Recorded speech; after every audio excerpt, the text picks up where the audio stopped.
Constrained loops are the mesh analysis counterpart to supernodes in nodal analysis. They're really useful since they reduce the number of unknowns in the circuit, but they too can be somewhat mysterious. In this video, I'll talk more about constrained loops and how they work. First, let's review a little bit about constrained loops and how we use them. Constrained loops are useful when current sources are present. The constrained loops account for the current through the current sources and the voltages across current sources without explicitly introducing those values as unknowns that we need to solve for. Understanding how constrained loops reduce the number of unknowns we have in our analysis is best done by learning how to perform mesh analysis without using constrained loops. As with supernodes, constrained loops are not absolutely necessary for performing mesh analysis. But if you do avoid them, you need to make sure that you include all of the voltage differences in the circuit. I can perform mesh analysis by identifying all the enclosed non-overlapping areas in a circuit without killing the sources.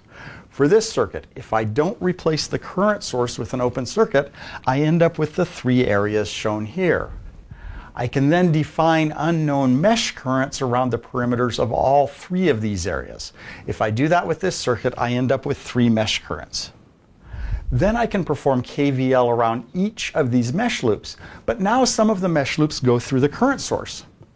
I don't know anything about the voltage across a current source, so I need to include that as an unknown. Also, once I define this voltage variable, I have to retain the assumed polarity for all loops that include that variable. The assumed polarity is arbitrary, but I can't change it because I don't have Ohm's law to keep me out of trouble. If I use this approach rather than using a constrained loop, I'll end up with two additional variables for each current source, one extra mesh current and an unknown voltage. Now I'll write KVL around the three mesh loops.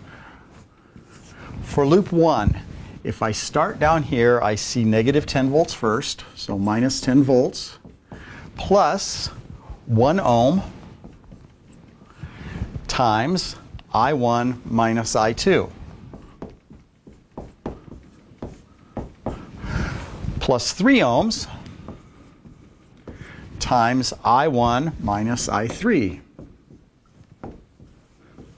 That brings me back to my starting point, so that equals 0. For loop 2, now I'm going around here. I have 1 ohm times I2 minus I1 plus 2 ohms times just I2 minus V sub x. That equals 0. I'm back to my starting point. For loop 3, if I start down here, I see 3 ohms times I3 minus I1. Now I'm going into the positive terminal of V sub x, so I add V sub x to that term, then 4 ohms times only I3. That equals 0.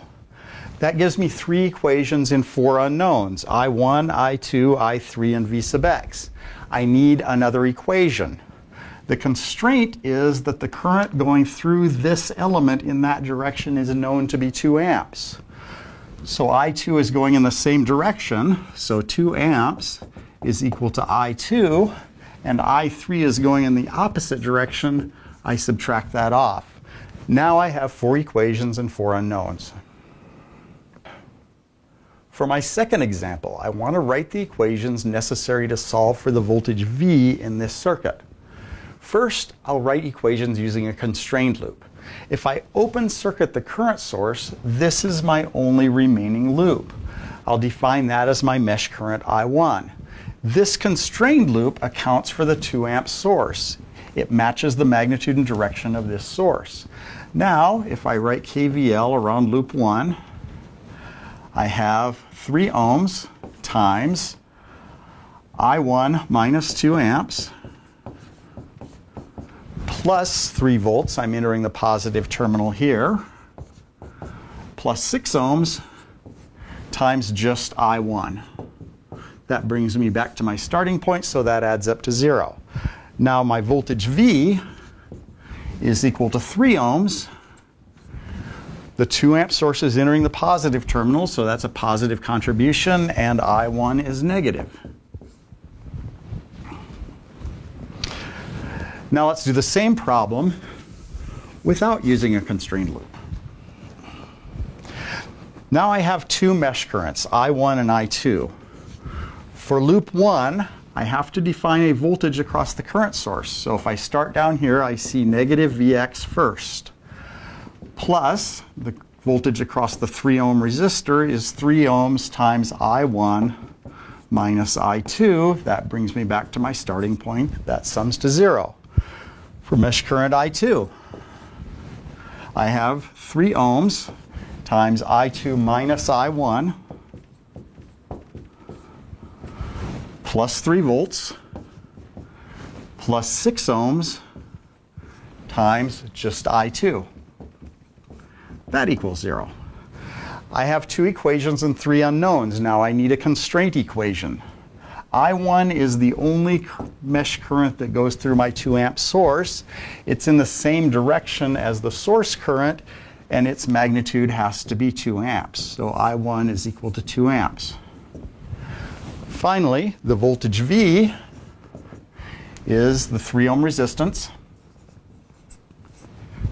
times I1 enters the positive terminal, I2 enters the negative terminal, so this is I1 minus I2. I now have 4 equations and 4 unknowns that I can solve for the voltage V.